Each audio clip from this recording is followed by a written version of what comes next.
जवळपास 33 लाख चौरस किलोमीटरवरती आलेले आहे. 1,01,13,00,000 चौरस किलोमीटरवरनं आपला देश 33 लाख चौरस किलोमीटरवरती आलेला आहे. देश 14 ऑगस्टला 47 साली आपल्या देशाची जी लोकसंख्या होती ती 39 कोटी होती आणि 15 ऑगस्टला देशाची फाळणी झाली. त्या दिवशी देशाची लोकसंख्या सुमारे 32 ते 33 कोटी झाली. पूर्व पाकिस्तानात म्हणजे आजच्या बांगलादेशामध्ये 3 कोटी लोक गेले, पाकिस्तानामध्ये 3 कोटी लोक गेले. आजचा जो बांगलादेश आहे त्याचं क्षेत्रफळ सुमारे 1.5 लाख चौरस किलोमीटर आहे. त्याची आजची लोकसंख्या 22 कोटी आहे. पाकिस्तानाचं जे क्षेत्रफळ आहे सुमारे 8.5 लाख चौरस किलोमीटर आहे. त्याची लोकसंख्या जवळ 22 ते 24 कोटी आहे.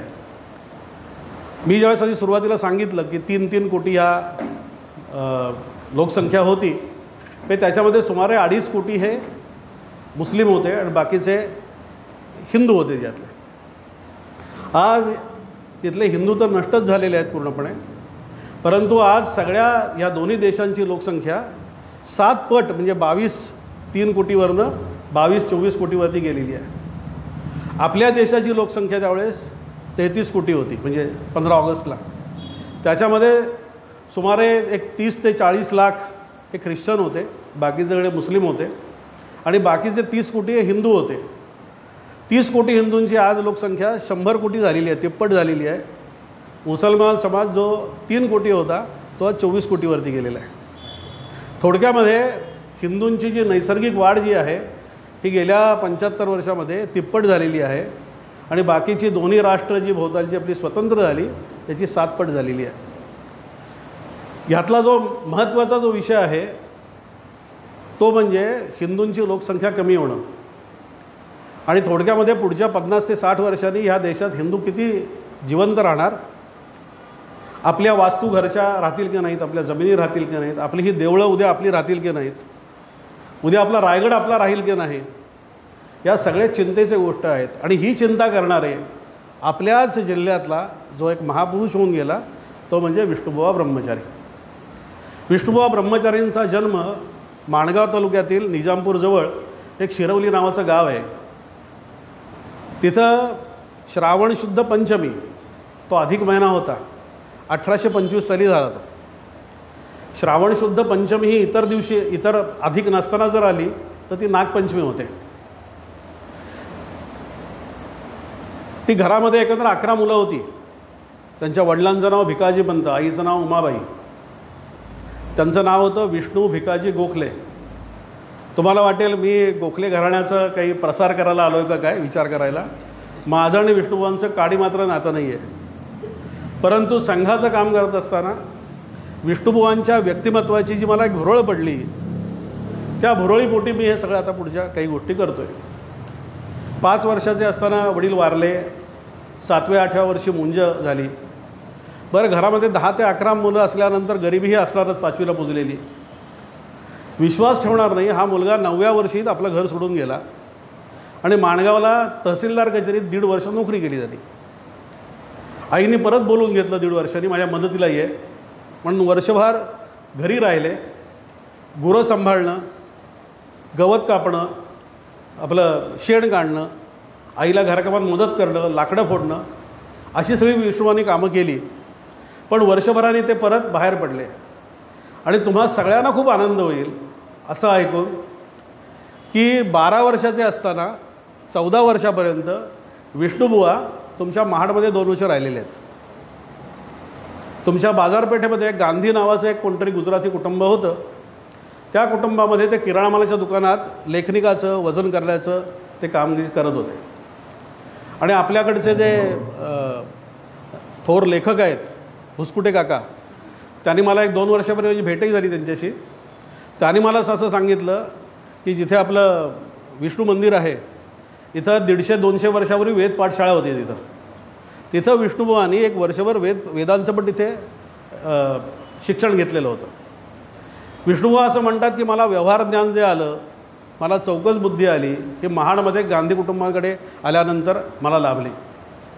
14व्या वर्षी विष्णुबुवांनी महाड सोडलं. संगमेश्वरला गेले. संगमेश्वरला फक्त 3 महिने नोकरी कस्टम्स खात्यात केली. आपल्याला माहिती आहे त्यावेळेस ब्रिटिशांनी मिठावरती कर होता त्यावेळेस, पण मचव्याची आलेल्या जहाजांची तपासणी करायची, त्याच्यावरती टॅक्स वसूल करायचा अशी.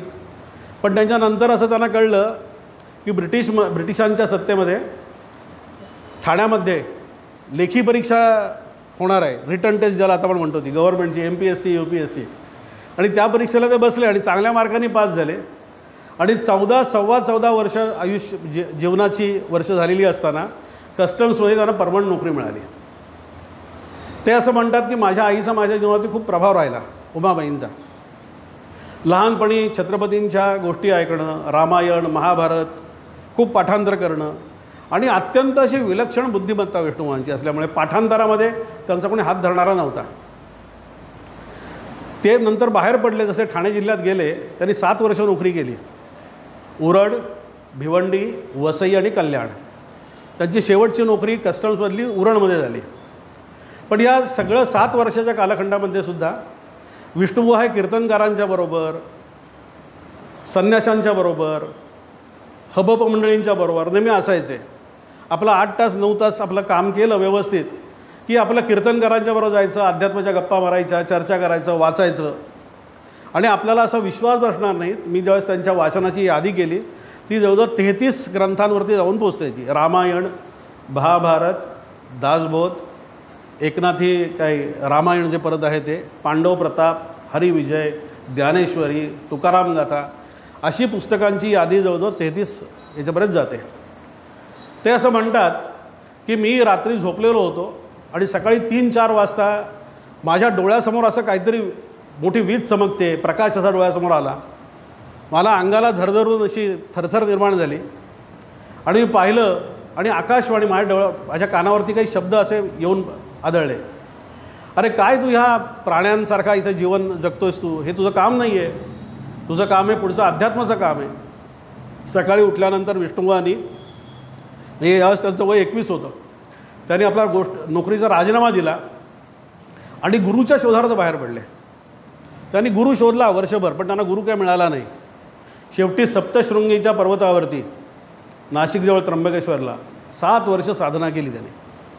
आणि ह्या 7 वर्ष साधनेमध्ये 8 दिवस खायचं, 8 दिवस उपाशी राहायचं, नुसत्या पाण्यावरती जगायचं, कंदमुळं खायची, अशी अखंड आणि कठोर तपश्चर्या केल्यानंतर प्रत्यक्ष दत्ताचं दर्शन त्यांना झालेलं आहे. आणि दत्तानी त्यांना असं सांगितलं की ह्या वेदोक्त हिंदू धर्मावरती जी परकीयांची आक्रमणं चाललेली आहेत, ही आक्रमणं उधळून लावण्याचं आणि लोकांना खरा हिंदू धर्म शिकवण्याचं हे तुझं काम आहे. म्हणून विष्णुबुवा तिथं बाहेर पडले आणि विष्णुबुवानंतर पंढरपूरला जाऊन राहिले. त्यावेळेस विष्णुबुवा असं म्हणतात की मी देवाला असा प्रश्न विचारला, अरे मला तर तू असं म्हणतोयस की तू सगळं मोठं काम करायचं, मला संस्कृत तर काही येत नाही आहे. तर दत्तात्रय असं म्हटले की तू जो बोलशील ती वेदवाणी होईल, तू जे बोलशील ते लोक ऐकतील ती वेदवाणी होईल. आणि विष्णुबुवानंतर ते पंढरपूरला गेले. विष्णुबुवा पंढरपूरला 3 वर्ष राहिले. तिथे 3 वर्षाच्या कालखंडामध्ये त्यांनी पहिला त्यांचा ग्रंथ लिहिलेला भावार्थ सिंधू म्हणून. आणि त्या भावार्थ सिंधूमध्ये आपल्याला पुढचं 17-18 वर्ष काय काम करायचं आहे ह्याचा ध्येयाचा उद्घोष विष्णुबुवांनी त्याच्यात केलेला आहे. त्यातली ओवी अशी आहे, सकलद्वीपे सकलखंडे मुक्ते फिरावी उदंडे, मोडोनी मतवादांची बंडे उपदेश ज्ञानाचा करावा. मोडोनी मतवादांची बंडे म्हणजे ह्या देशामध्ये अन्यमतं जी वाढत चाललेली आहेत, अन्य लोकांनी जी आपल्या धर्मावरती जो घाला घातलेला आहे, ही मोडायची आणि सामान्य जनांना धर्म काय तो नीट सांगायचा. अजून एक त्यातला आहे, लोक हो तुम्ही संसार करा, परी तारक राम मनी स्मरा, नरदेह ऐसा अमोल दुसरा पुन्हा देह मिळेना. हा मिळालेला जन्म फक्त एकच आहे. ह्या जन्मात तुम्ही ज्या काही चांगल्या गोष्टी कराल त्याच्यापुढे तुम्हाला जन्म मिळणार नाही. अशा रीतीची ध्येयवृत्ती तिथे सिद्ध झाली. तिथं विष्णुबुवांची विठ्ठल मंदिराच्या समोरच्या प्रांगणामध्ये 3 महिने सलग व्याख्यानं झालेली आहेत वेदोक्त धर्मावरती, हिंदू धर्माची महत्ता सांगणारी याच्यावरती. तिथे त्यांना एक मोठं व्यक्तिमत्व मिळालं, महादेव शास्त्री कोल्हटकर म्हणून, पश्चिम महाराष्ट्रातले मोठे असे अभ्यासक, कीर्तनकार, पंडित असे होते. आणि त्यांनी त्यांना सांगितलं की बुवा तुम्ही असं काय म्हणे नुसतं इथं व्याख्यानं करताय, तुम्ही सगळा महाराष्ट्र फिरा. आणि विष्णुबुवानंतर मग सांगली, सातारा, वाई, पुणे, कोल्हापूर, सोलापूर असे सगळे पश्चिम महाराष्ट्रातले शहरं फिरले आणि त्यावेळेस त्यांनी हिंदू धर्मावरची व्याख्यानं दिली. तिथं व्याख्यानं देत असताना त्यांच्या काही गोष्टी लक्षात आलेल्या होत्या. त्यांच्यावरती एक पुस्तक प्रकाशित झालेलं आहे अमेरिकेमध्ये. त्या पुस्तकात साधारणपणे 94 साली प्रकाशित झालं वॉशिंग्टन विद्यापीठामध्ये. त्या पुस्तकाचं नाव आहे religious controversy in British India. त्यातलं पहिलं प्रकरण आहे ते डॉक्टर फ्रँक कॉनलॉन यांनी लिहिलेलं आहे. आणि त्यातलं असं म्हणतात, फ्रँक कॉनलॉन म्हणतात, विष्णुबुवांची जी बुद्धिमत्ता होती ती तीक्ष्ण विलक्षण होती की मुंबईमध्ये म्हणजे कल्याणला असताना किंवा उरणला असताना, वसईला असताना हे ख्रिस्ती लोक आपल्या धर्मावरती कसं घाला घालतायत हे त्यांच्या लक्षात आलेलं होतं. आणि साहजिकच त्यांची तपश्चर्या करत असताना, अभ्यास करत असताना तो त्यांच्यावरती प्रभाव पडला. यातली एक गोष्ट अजून तुम्हाला सांगावीशी मला वाटते. आपण खूप वेळा ख्रिस्ती मंडळींच्या गोष्टी अशा ऐकतो की समजा चौदार तळ्यावरती आलेली होती मंडळी, काही पादरी लोक आलेले होते किंवा शिवाजी चौकात आले होते आणि ते आपल्या बायबलच्या प्रती घेऊन आपल्या वाटतात अशा. आपण असं काय ते लोक असं वाटत फिरतात. याच्या मागे एक मोठा इतिहास आहे. हा जो पहिला प्रयोग आहे, हा पहिला प्रयोग हा बंगालमधनं भारतामध्ये आलेला आहे आणि त्याच्यानंतर मुंबईमध्ये रिपीट झाला आपला. तो आपल्याला माहिती असेल मुंबईमध्ये विल्सन नावाचं एक मोठं कॉलेज आहे चौपाटीला. त्याचा जो फाउंडर आहे डॉक्टर जॉन विल्सन, ह्याने महाराष्ट्रामध्ये सगळे प्रयोग केलेले आहेत. असे जॉन विल्सन पुण्यामध्ये पण गेलो होता. तो अशा कोपऱ्याला अशा छोट्या छोट्या मीटिंग यायचा आणि मराठीमधलं शुभ वर्तमान म्हणजे थोडक्यात ते बायबल कोपऱ्याला उभं राहायचं आणि त्याच्या प्रती वाटायच्या आणि हिंदू धर्मावरती टीका करायची. हा गेले 200-250 वर्ष त्यांचा प्रयोग हा सलगपणे चालला आहे आणि जोपर्यंत ते आहेत तोपर्यंत हे चालू ठेवणार त्यातला प्रयोग. विष्णुबुवांना या कोलटकरांनी सांगितलं की तुम्ही फिरा म्हणून. महाराष्ट्र सगळे फिरले आणि त्यावेळेस त्यांच्या बुद्धिमत्तेवरती, त्यांच्या वाणीवरती लोकांची इतकी श्रद्धा बसली. एकतर विष्णुबुवा एक 5.5 फूट उंचीचे, गोरे पान, भव्य कपाळ, पाणीदार डोळे आणि हसरी मुद्रा परंतु गंभीर मुद्रा अशा रीतीचं ते व्यक्तिमत्व होतं. आणि सरस्वती त्यांच्या जिभेवरती स्त्रवत होती असं म्हणायचं आपण. त्यामुळे कुणाचाही त्याच्यावरती प्रभाव पडे. तर त्याने असं ठरवलं की आपल्याला द्वारकेला जायचं आहे म्हणून ते मुंबईला यायला निघाले. हा मी वेळ सांगतो आहे तुम्हाला, सप्टेंबर 1856ची.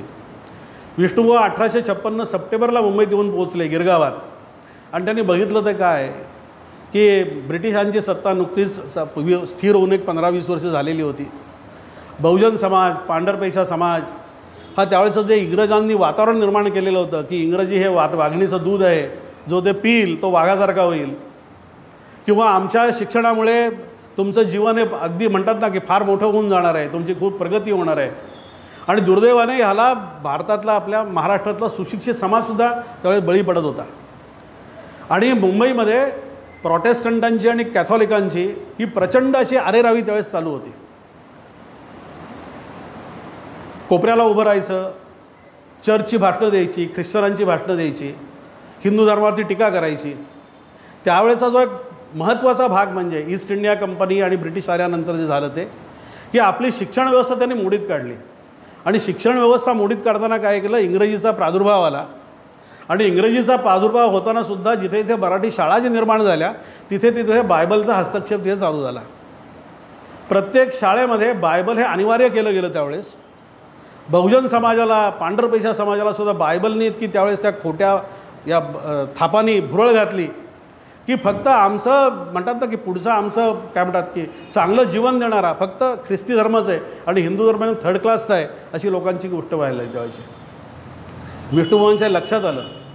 आणि विष्णुबुवा गेल्यानंतर तिथे पंढरपूरला असताना हा एक संन्यासी आहे, संन्यास त्यावेळेस त्यांनी घेतलेला नव्हता, पण लोक त्याला संन्यासी समजत, त्यांना ब्रह्मचारी म्हणून त्याची पदवी मिळाली तिथं. आणि विष्णुबुवा महाराष्ट्रात एवढे त्यावेळेस प्रसिद्ध झालेले होते की विष्णुबुवा गिरगावात गेल्यानंतर या मिशनऱ्यांनी तोंडात बोटं घेतली. विष्णुबुवांच्या दर्शनाला मुंबई सगळी लोटलेली होती गिरगावामध्ये. रोज शेकडो माणसं विष्णुबुवांशी 1-2 मिनटं बोलायला, ते आशीर्वाद देतील म्हणून असं करायला, त्यांच्याशी गप्पा मारायला, त्यांची शंका निरसन करायला यायचे. त्यावेळेस तिथले जे मुंबईतली जी सगळी मोठी माणसं होती, नावं कुठली आपल्या डोळ्यासमोर येतात, जे स्कूल ऑफ आर्ट्सचे जे फाउंडर जीजीभाई जमशेटजी, जगन्नाथ शंकर शेठ, इंग्रजी व्याकरणकर्ते तरखडकर, भाऊ महाजन, ही सगळी मोठी मोठी माणसं, दादाभाई नवरोजी, हे सगळे विष्णुबुवांच्या बरोबर त्यावेळेचे सगळे होते. आणि त्यावेळेस विष्णुबुवांची बुद्धिमत्ता लक्षात आल्यानंतर त्यातला एक पादरी होता. आपण जर मुंबईला गेलो तर रिगल सिनेमाच्या जवळ ताजमहाल हॉटेलकडे आपण जेव्हा जातो त्याच तिथं एक चर्च आहे, त्याचं नाव आहे बोवेन मेथॉडिस्ट मेमोरियल चर्च. हा बोवेन म्हणजे कोण, याचं नाव आहे रेव्हरंड जॉर्ज बोवेन. विष्णुबुवांच्या जीवनात जो पादरी आला तो हा जॉर्ज बोवेन. त्याने असं बघितलेलं होतं की हा बुवा आलेला आहे, याच्या मागे फार मोठी जनता आहे, हा जर बाटला तर हजारो लोक परत ख्रिस्ती होऊन जातील. म्हणून ह्या जॉर्ज बोवेननी त्यांना आपलं जुना करार आणि नवा करार म्हणजे ओल्ड टेस्टामेंट न्यू टेस्टामेंट पुस्तकं भेट दिली. झालं उलटंच. पुढच्या 1.5 ते 2 महिन्यात विष्णुबुवांनी बायबलचा अभ्यास केला आणि ते ब्रह्मास्त्र पूर्णपणे ख्रिस्त्यांवरती उलटं पडलं. विष्णुबुवांना सांगितल्यानंतर गिरगावमध्ये एक शाळा आहे, तिचं नाव आहे प्रभू सेमिनरी म्हणून. त्या प्रभू सेमिनरीमध्ये विष्णुबुवांच्या सभा चालू झाल्या. एक 700-800 माणसं रोज जमत असत. तिथे 50 सभासद झालेले आहेत. परंतु एवढी तोबा गर्दी तिथे होत असे त्या ऐकायला त्यांचं, की भारतातला पहिला वक्ता की ज्याच्या भाषणाला फी लावली गेली, त्यावेळेस 1 अण्णा फी त्याच्या लावलेली होती. 1856 सालची गोष्ट.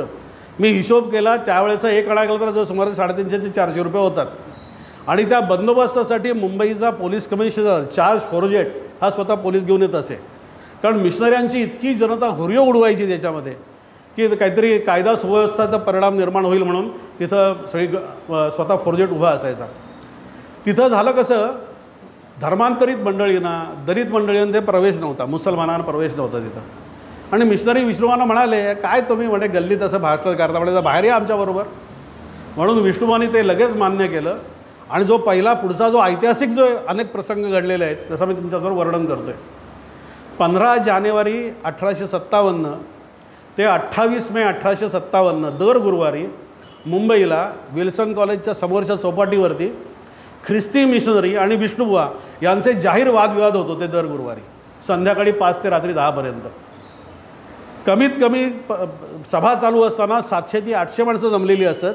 आणि तो मिशनरीज लिहितो की ती विसर्जित असताना सुमारे 4,500 ते 5,000 माणसं ते असल्याची इथे. 15 जानेवारी 1857चा तो पहिला दिवस होता. आणि शेवटचा दिवस झाला 28 मे 1857. हा जो मगाशी मी जो जॉर्ज बोवेन मी म्हटला तो एक, आणि विल्सन कॉलेजचा फाउंडर आपला जॉन विल्सन, आणि त्यावेळेचे महाराष्ट्रातले नावाजलेले मिशनरी एक बॅलेंटाईन होता, एक वॉलेस होता, आणि त्याच्याबरोबर बाटलेलेसुद्धा जे हिंदू होते, एक बाबा पदमजी एक होते, आणि नारायण शेषाद्री म्हणून, आणि तरखडकरांचा एक भाऊसुद्धा ख्रिस्ती झालेला होता, रेव्हरंड होता. असे 7-8 जण व्यासपीठावरती बसायचे मिशनरी, आणि विष्णुबुवा एकटे. आणि चर्चा काय, हिंदू धर्मशास्त्र आणि ख्रिस्ती धर्मशास्त्र.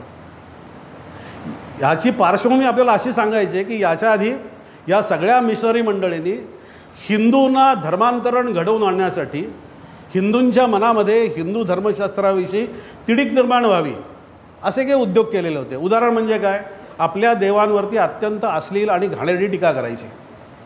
तुमचा गणपती बघा कसा 2 दिल पोटाचा, जरा त्याचे पाय जरा लहान, डोक्यावरती हत्तीचं तोंड लावलेलं आहे असं म्हणायचं. तो शंकर म्हणजे तुमचा कसा स्मशानात जाऊन बसतो, राग फासतो, भोवताली भूतखेतं सगळी असतात फिरलेली, आणि तो बैलावरती बसतो. तुमच्या गणपतीचं वाहन काय तर उंदीर. तुमची ती द्रौपदी म्हणजे काय, तिचे 5 पती होते तिचे, असं म्हणायचं. देवांवरती टीका करण्यामध्ये त्यांनी अगदी हातखंडा केलेला होता. आणि त्यामुळे मोठ्या प्रमाणात हिंदू धर्मांतरितसुद्धा होत होते. आणि त्याच्याबरोबर सेवावृत्ती त्यांची कारण मोठ्या प्रमाणाची हॉस्पिटल्स उघडायची, अनाथाश्रम उघडायचे, मुलींना शिक्षण, मुलांना शिक्षण, गोडगोड बोलणं, जे गेले 2,000 वर्ष अजूनही गोडगोड बोलणं चालू आहे त्या विसऱ्यांचं. म्हणजे तुमच्या इकडे सुद्धा कोणी ख्रिस्ती झाला तो पहिल्यांदा गोड बोलणार, मध असतं तोंडात तशा पद्धतीचं. त्यामुळे ह्या सगळ्या गोष्टी विष्णुबुवांच्या लक्षात आल्या होत्या. विष्णुबुवांनी काय केलं, विष्णुबुवांनी ह्या हिंदू तत्त्वज्ञानातल्या ज्या गोष्टी जसे ख्रिस्ती मिशनरी करायचे तसं बायबलचा अभ्यास करून बायबलमधले नाजूक प्रसंग सगळे शोधून काढले. उदाहरण जर द्यायचं झालं तर येशू ख्रिस्तावरती त्यांनी केलेली एवढी टीका, भीषण टीका आहे की आता मी तुमच्यासोबत बोलणार नाही. आता विष्णुबुवांनी केलेली टीका एक म्हणजे त्यातला भाग आहे, बायबलमध्ये असा एक भाग आहे की येशू ख्रिस्त हा शांतीदूत होता. मी शांतीसाठी आलो आहे. पण एका प्रकरणात तो असं म्हणतो, तुमचे घरातल्या सगळ्या वस्तू विका, अन्नधान्य विका, संपत्ती विका, आणि तुम्ही तलवारी विकत घ्या. तलवारी विकत घ्या. विष्णुबुवा म्हणतात जो तुमचा देव आम्हाला तलवारी विकत घ्यायला सांगतो तो शांती कुठे प्रस्थापित करणार आहे. थोडक्यात तलवारी चालूनच तो धर्म प्रस्थापित करणार आहे अशा पद्धतीचं म्हणायचं. बायबलमध्ये सोमरसाविषयी म्हणजे दारूविषयी अनेक वेळा संदर्भ आलेला आहे. मग दारू पिणं चांगलं का वाईट. बायबलमध्ये असं म्हटलेलं आहे की फक्त आत्मा जो असतो, आत्मा किंवा जो जीव हा फक्त मनुष्य मात्रांमध्ये आहे. बाकी सजीवांमध्ये जीव हा नसतो, म्हणजे आत्मा हा नसतो. म्हणजे हे कुराण पण म्हणतं आणि हे बायबल पण म्हणतं. विष्णुबुवांनी त्या आत्माची एवढी चिकित्सा केलेली आहे. उदाहरण जर द्यायचं झालं तर आपला पहिला जेनेसिस म्हणून जो त्यातला जो चॅप्टर आहे त्यातला बायबलमधला, त्यात असं म्हणतात की तो पवित्र आत्मा त्या तळ्यावरती येऊन उतरला, सरोवरात येऊन उतरला आणि त्या पाण्यावरती असे तरंग निर्माण झाले. विष्णुबुवांनी पहिला प्रश्न विचारलेला आहे पहिल्या सभेत, तुमचा देव निर्गुण आहे का सगुण आहे. नाही, आमचा निर्गुण आहे. मग निर्गुण देवाचे परिणाम लगेच दिसतात का. तेवढे दिसत नाहीत. मग पवित्र आत्मा जर खालती उतरला मग तुमच्या त्या लाटा कशा निर्माण झाल्यावर परिणाम झाला हा सगळ्या पद्धतीचा. ह्या सगळ्या थापा आहेत ते असं म्हणतात विष्णुबुवा. दुसरा एक त्या जेनेसिसमध्ये असाच एक भाग आहे इस्रायलमधला सांगितलेला जातो. इस्रायलचा संदर्भ असा म्हणजे बायबल उद्घोषणा करतं की ज्यू लोकांना इस्रायलची भूमी जेरुसलेम ही स्वतः ईश्वराने दिलेली आहे. त्यात एक सिनाई वाळवंट आणि सिनाई डोंगराचा एक संदर्भ दिलेला आहे की असा अग्नीचा खांब असा सिनाई वाळवंटातनं असा पुढे निघालेला होता आणि त्याच्यामध्ये ज्यू सोबत लोक निघालेले होते. तर हे कसं काय होतं म्हणे, हे परमेश्वराच्या परिमाणात कसं होतं. आणि सिनाई तो जेव्हा डोंगर ज्यावेळेस फुटला तिथून मोठे असे ढग निर्माण झाले आणि तो देवानी साक्षात्कार दिला. विष्णुबुवा म्हणतात हे फिजिक्स केमिस्ट्रीमध्ये घडलेला तो सगळा प्रसंग आहे, तो ज्वालामुखी फुटलेला होता, तुम्ही काय ते आम्हाला थापा मारता म्हणून. ह्याच्यापेक्षा अत्यंत भीषण अशी चिकित्सा विष्णुबुवांनी एकंदर 20 सभांमध्ये केलेली आहे. हा जो जॉर्ज बोवेन जो होता हा त्या सभांमध्ये तर असे प्रत्यक्ष बोलत असे, चर्चेत भाग घेत असे. आणि तो मिशनऱ्यांचं जे एक साप्ताहिक जे निघायचं मुंबईतनं बॉम्बे गार्डियन म्हणून, त्या वर्तमानपत्राचा साप्ताहिका तो संपादक पण होता. आणि साहजिकच गुरुवारी झालेल्या सभेचा वृत्तांत तो पुढच्या आठवड्यात शनिवारी तो प्रकाशित करत असे. आणि या 20 सभा आटोपल्यानंतर 1857च्या स्वातंत्र्ययुद्धाची नांदी आली आणि विष्णुबुवांचं इतकं ज्वालाग्राही बोलणं. एका सभेमध्ये विष्णुबुवांनी असं म्हटलेलं आहे की गेल्या 5,500 वर्षामध्ये अत्यंत चावट, अत्यंत बदमाश, अत्यंत क्रूर आणि अत्यंत बदफैली शब्द आहे झालेला येशू ख्रिस्ता इतका सारखा दुसरा माणूस घडून गेला असं विष्णुबुवा एका सभेत म्हणतात. आणि हे मी माझ्या तोंडात घालत नाही आहे, माझ्याकडे त्याचं डॉक्युमेंटेड एव्हिडन्स आहे. त्या सभा मी माझ्याकडे नोंदलेल्या आहेत सगळ्यात सभा.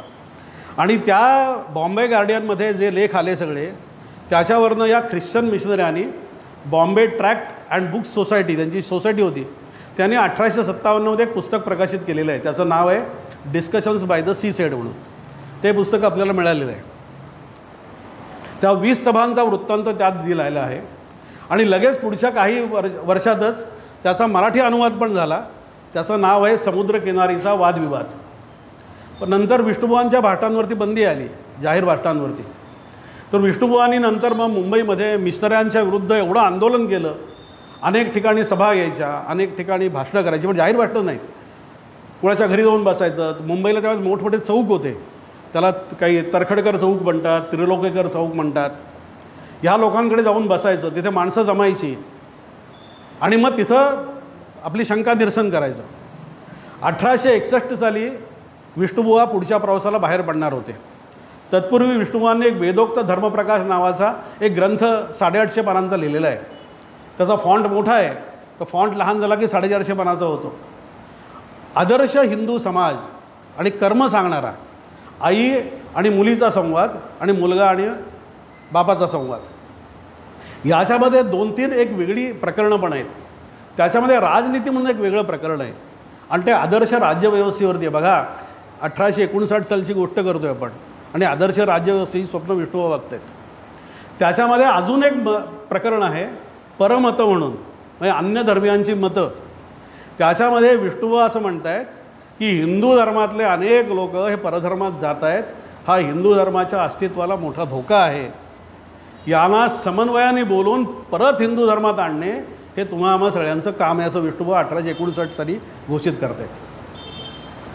त्याच वेळेस 1848 साली 1855-58 साली एकदा शिरवलीमधनं आणि मुंबईतनं धूमकेतू बघितल्याचा सुद्धा त्यांनी नोंद केलेली आहे. आज जे आधार कार्ड असं आज सुप्रीम कोर्टाचा निर्णय आला आहे की आधार कार्ड हे काही लागू नाही म्हणा, काहीतरी असा सुप्रीम कोर्टाचा निर्णय आला. पण आधार कार्डाची कल्पना ही विष्णुबुवांनी 1859 साली मानलेली आहे. पासपोर्टची कल्पना की मूल जन्माला त्याचं वजन, डोळ्याचा रंग, त्याचा अंगाचा जन्मखूण हे सगळी नोंद केली पाहिजे. तो पुढे वाढला कधी, शिक्षण घेतला कधी, त्या नोकरी कुठे केली, काय करायचं, तो मृत्यू कधी पावला, हे देशाच्या सुरक्षिततेसाठी तुम्ही करण्याची आवश्यकता आहे.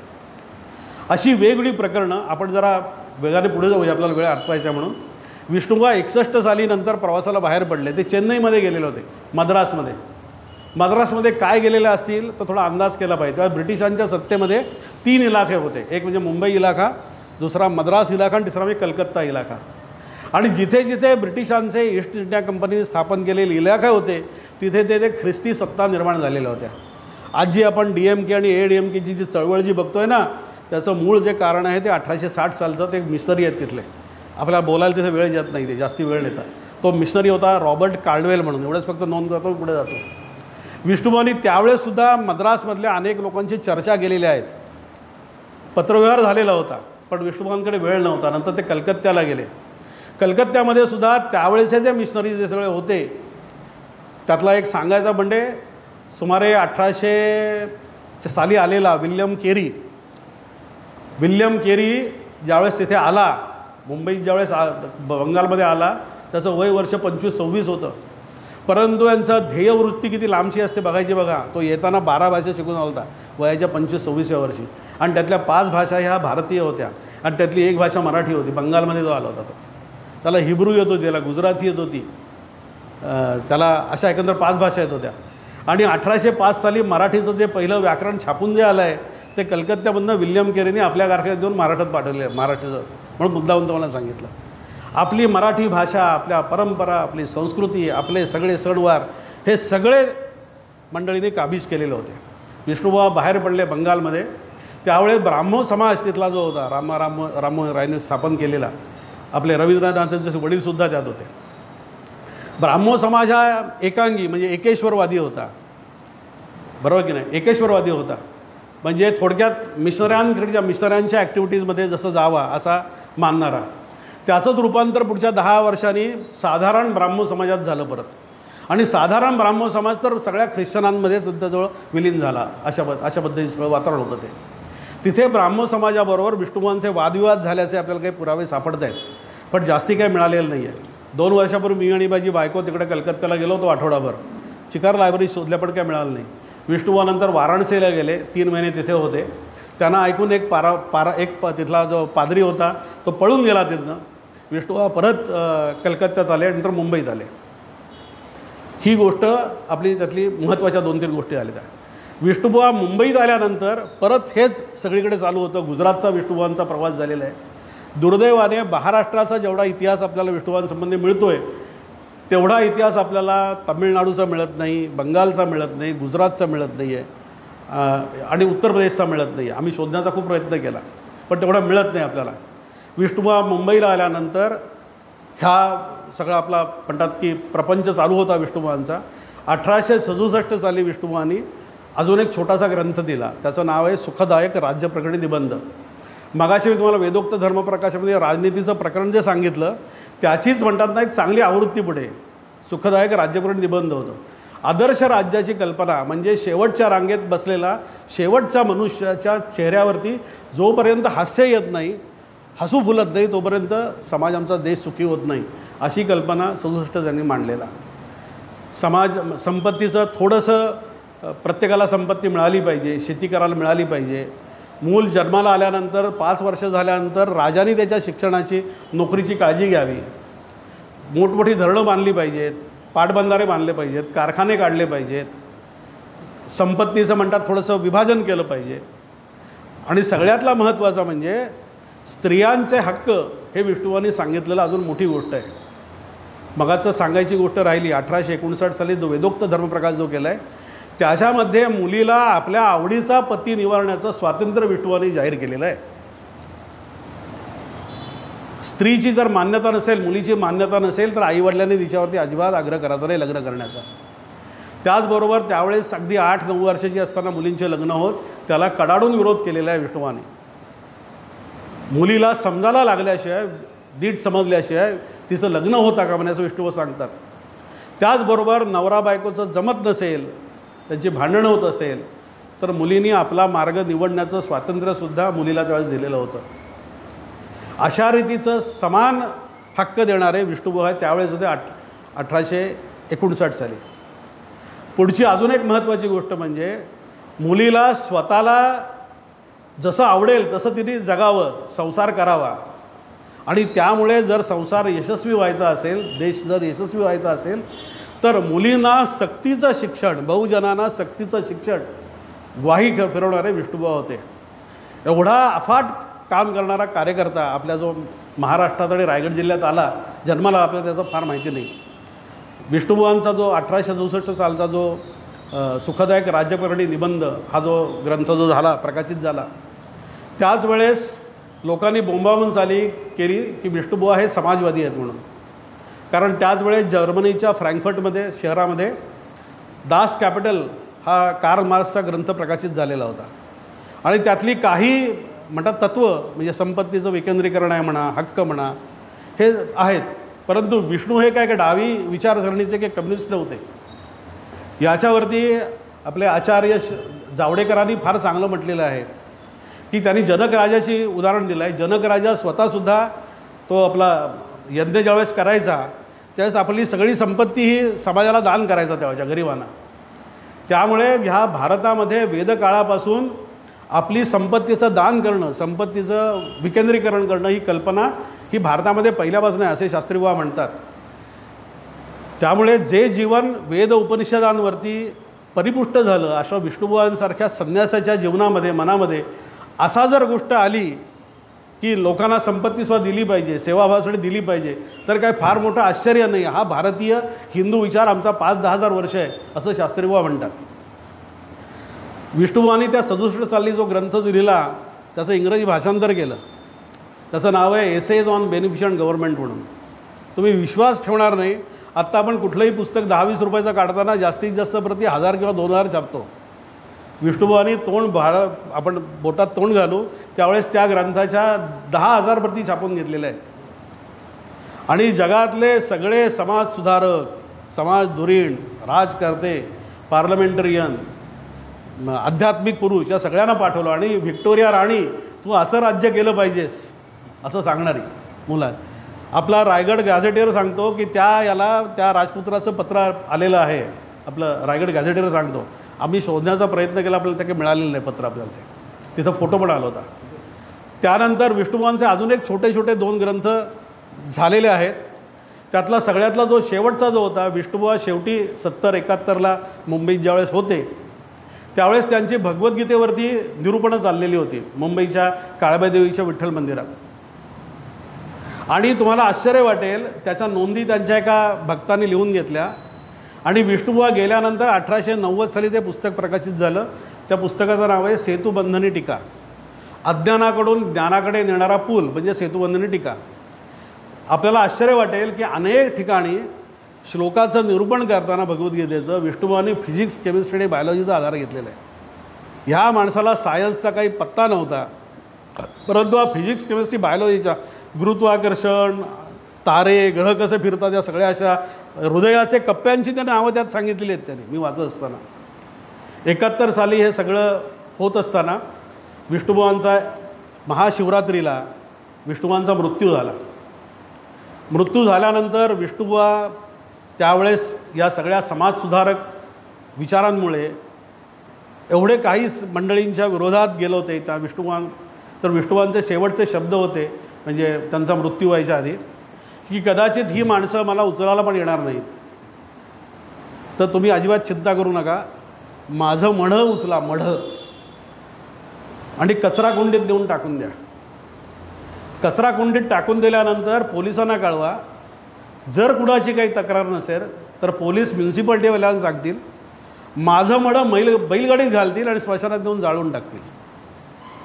तुम्हाला जर जमलं तर माझी चिमूटभर राख ही पांडवकुंडात धोबीवाल्याच्या तलावात आणि नंतर आरबी समुद्रात नेऊन टाकून द्या. दुर्दैवाने तसं काही झालं नाही. त्यांचे सगळे भक्त तिथे होते, व्यवस्थित अंत्यसंस्कार झाले. विष्णुबुवांना मदत करणारे कोण होते मग अशी म्हटलं, जगन्नाथ शंकर शेठ होते, दादाभाई नवरोजी होते, जिजीभाई जमशेटजी होते. आज आपण पैशावरनं जी काही वेळा चिंता करतो, सामाजिक काम करणारे, कुणाकडे गेलं की तो 1000 रुपये 500 रुपये देतो, असं फार खटखट करतो. विष्णुबुवा कफल्लक होते. ते फक्त भगवे वस्त्र किंवा पांढरी वस्त्र देवायचे.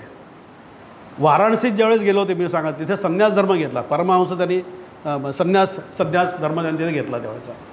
पण परमहंस म्हणजे रामकृष्ण परमहंस नव्हे, संन्यासातला एक प्रकार आहे परमहंस म्हणून. त्यावेळेस जिजीबाई जमशेटजींच्या घरी विष्णुबुवा गेलेले होते. जिजीबाई जमशेटजी म्हणजे पारशी समाज. विष्णुबुवांच्या प्रयत्नांमुळे पारशी समाजसुद्धा जो ख्रिस्ती झालेला होता, हिंदू समाज जो ख्रिस्ती झालेला होता, तो सगळा मोठ्या संख्येने परतला. म्हणजे आज जे आपण घरवापसी किंवा परावर्तन म्हणतो, हे विष्णुबुवांनी 1857 साली केलेले आहे. प्रार्थना समाजाचा इतिहास म्हणून 1852 साली एक पुस्तक प्रकाशित झालं आहे. मला लेखकाचं नाव आठवत नाही. त्यात असं म्हणतात की 1852 सालपर्यंत मुंबईमध्ये सुमारे 15 ते 20 वर्षामध्ये या मिशनऱ्यांनी 1,12,000 आणि 425 हिंदूंचं धर्मांतर केलेलं होतं, सुमारे 15 ते 20 वर्षात. फक्त मुंबईमध्ये, आपण म्हणतो मुंबईमध्ये. बाकीचे प्रांत त्यांना मोकळे दिलेले होते. जिजीबाई जमशेटजी असं म्हटले, तुम्ही आमच्याकडे जेवायला या एकदा. दुपारी विष्णुबुवा जेवायला गेले, थोडीशी झोप काढली. उठल्यानंतर आपले जिजीबाई म्हणतात त्यांना, अहो म्हणे, मी माझ्या समाजासाठी एवढा पैसा खर्च करतो आहे, पुस्तकं छापतो आहे, त्यांना एवढी विनंती करतो आहे, तुम्ही असे परधर्मात जाऊ नका म्हणून, तरी लोक जातात. मी असं करतो, मी माझ्याकडनं तुम्हाला देणगी देतो आणि देणगीचा तुम्ही आकडा ऐकून थक्क व्हाल. त्यावेळेस त्यांनी 1857 साली विष्णुबुवांना देणगीचा आकडा सांगितला होता, मी तुम्हाला 2 लाख रुपये देतो. आजच्या हिशोबाने 2 लाख रुपयाची किंमत 350 कोटी रुपये होते. आज बघा, एका माणसाची विद्वत्ता, त्याचं ब्रह्मचर्य, त्याचं संन्यासीपणा, त्याची वाणी, त्याचं चारित्र्य, म्हणजे शुद्ध चारित्र्य, तांदळासारखं धुतलेल्या. आणि दुसरी 2 मला सापडली नाही. मुंबईतल्या 2 धनिकांनी, जिजीबाई तर एक नक्की आहेत, पण अजून एका माणसाने विष्णुबुवांना सांगितलं होतं की मी तुम्हाला 2 लाख रुपये द्यायला तयार आहे. विष्णुबुवांनी घेतलं, मला कशाला पाहिजे, ज्याला सेवा पाहिजे त्याला सेवा तुझी दे, मी तर कफल्लक, मला तुझे कशाला पैसे पाहिजेत, असं करून विष्णुबुवांनी ते धुडकून लावलेली होती.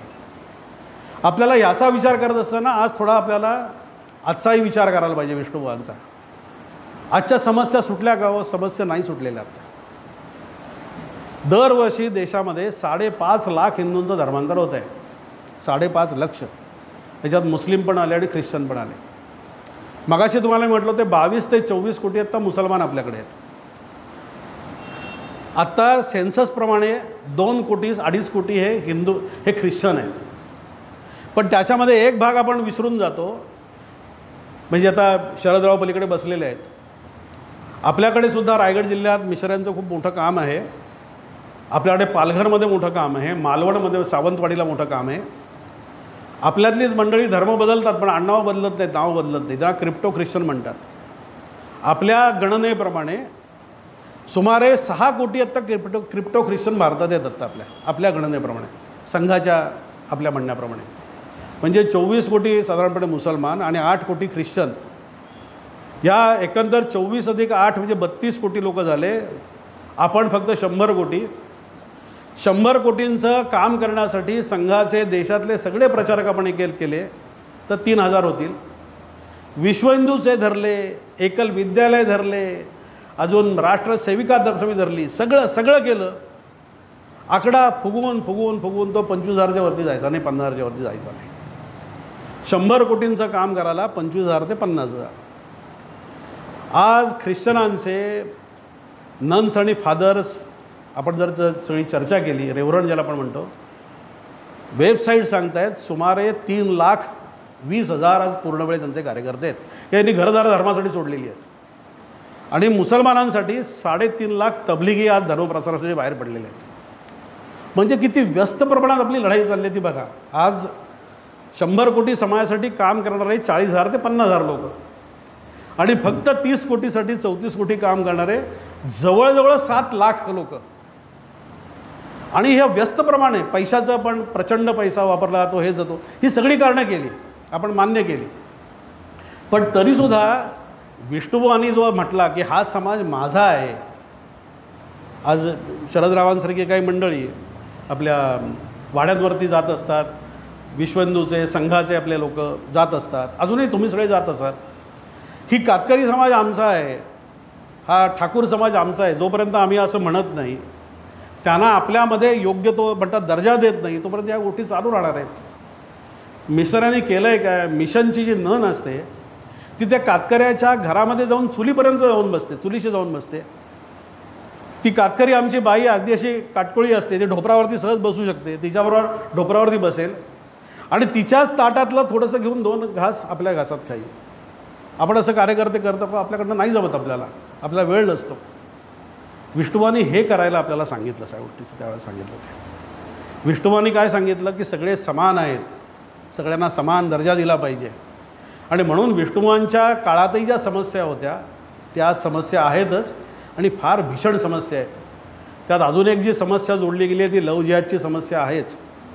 विष्णुबुवांनी असं म्हटलेलं आहे की हिंदू समाज सोडून जो अन्य समाज जो सगळा आहे हा एका सुख्या विहिरीमध्ये, अंधाऱ्या विहिरीमध्ये तळाला पडलेला आहे आणि त्याला दिसत नाही, बाहेर यायची वाट दिसत नाही आहे.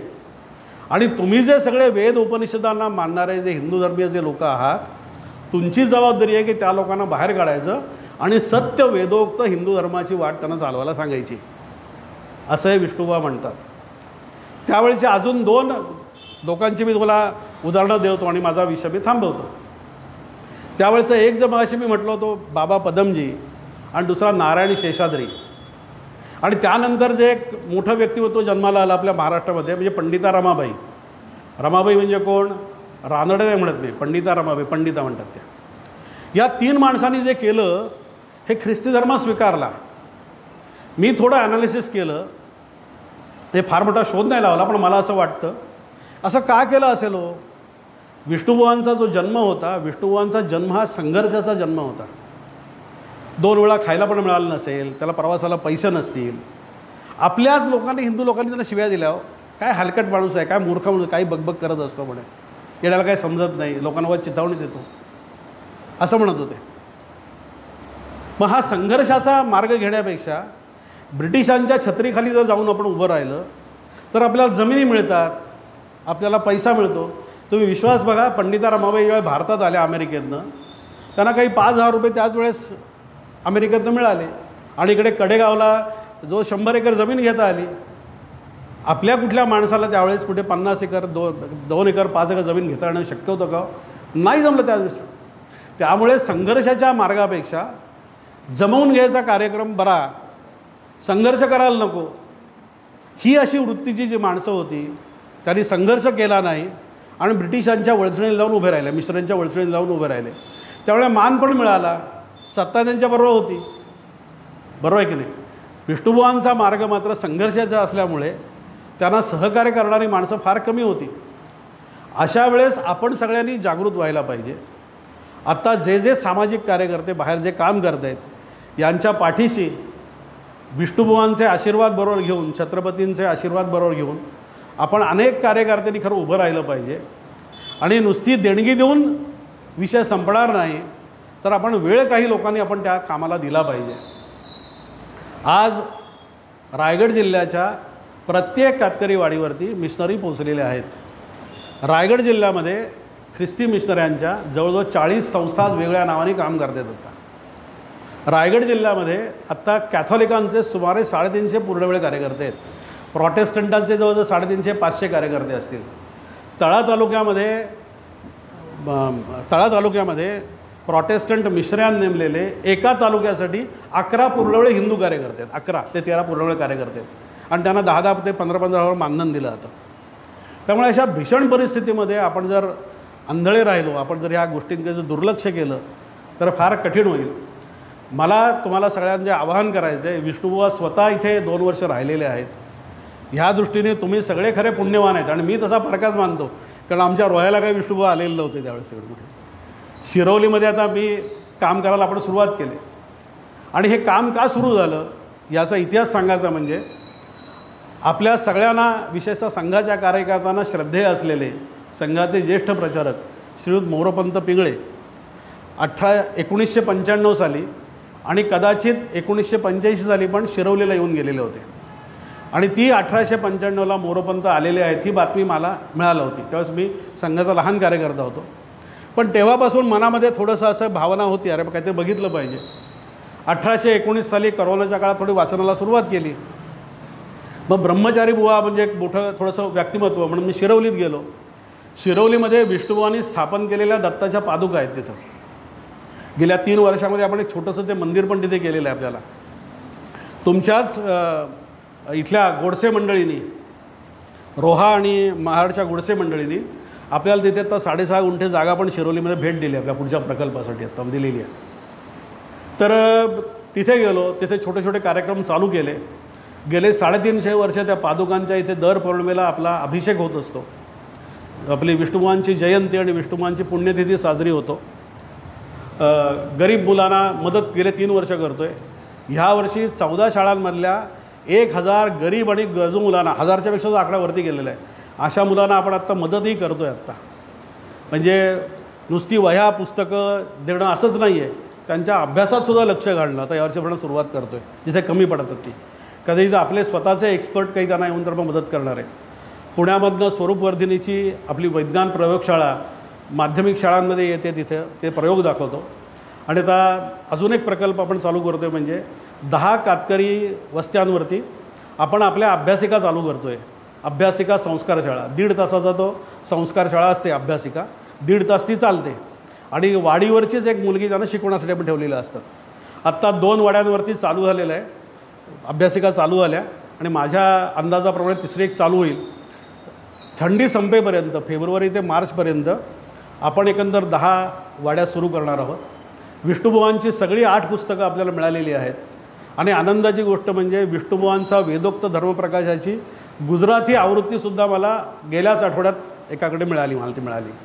विष्णुबुवांच्या अनेक ग्रंथांची भाषांतरं भोजपुरी, हिंदी, संस्कृतमध्ये झालेली आहेत. त्याच्यातली हिंदी भाषेतलं भावार्थ सिंधू हे पण आपल्याला मिळालं आहे.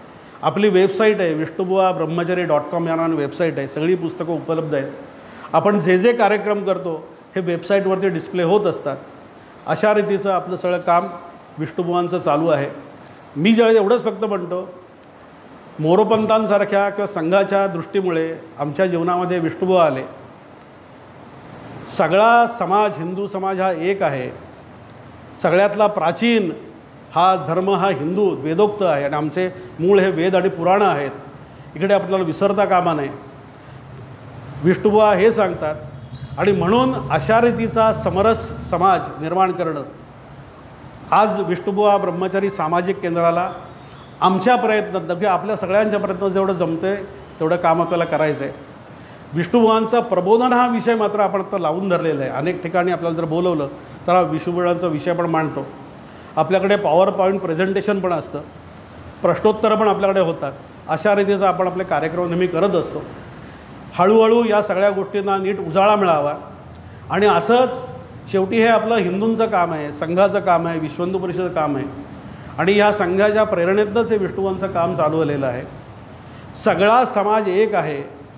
तो फ्रँक कॉनलॉन जसे म्हणतात की वेद उपनिषदांमधलं तत्त्वज्ञान सामाजिक हिंदुत्व म्हणून मानणारा आणि हिंदुत्वाची उद्घोषणा करणारा हे विष्णुबुवा ब्रह्मचारी या देशातला पहिला पुरुष होता. फ्रँक कॉनलॉन पुढे असं म्हणतात, Vishnubuwa Brahmachari should be considered as a philosophical precursor of Swami Vivekananda आणि स्वामी दयानंद. विष्णुबुवा ब्रह्मचारी हे स्वामी दयानंदांचे आणि स्वामी विवेकानंदांचे पूर्वसूरी, आध्यात्मिक पूर्वसूरी आहेत असं ते म्हणतात. आणि ह्या गोष्टींनी आपण रायगड जिल्ह्याने त्यात लक्ष घेतलं पाहिजे. ज्यांनी पहिली PhD केली विष्णुबुवांवरती, रामपुरे नावाने, त्यांचा प्रबंध माझ्या वाचनात आला आणि मी ह्या मार्गामध्ये आलो. ते असं म्हणतात की ज्यांनी आपलं सगळं आयुष्य या धर्मासाठी, देवासाठी, देशासाठी उधळून टाकलं, त्या माणसाच्या नावाने एक रस्त्याला नाव नाही, एक पाटी नाही, एका चौकाला नाव नाही, एका बिल्डिंगला नाव नाही, हा काळ कधी कधी माणसावरती सूड उगवतो का काय, असं मला म्हणावंसं वाटतं.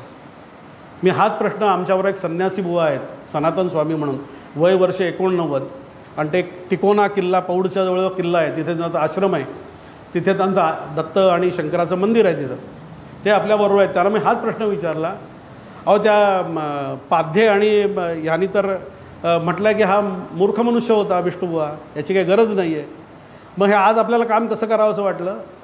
सनातन स्वामी असं म्हणाले मला की विष्णुबुवांचं बुद्धिमत्ता, विष्णुबुवांचं तत्त्वज्ञान इतकं पुढचं आहे की ती माणसं गेल्यानंतर आज 150 वर्षानं ते तत्त्वज्ञानाची आपल्याला गरज वाटायला चाललेली आहे.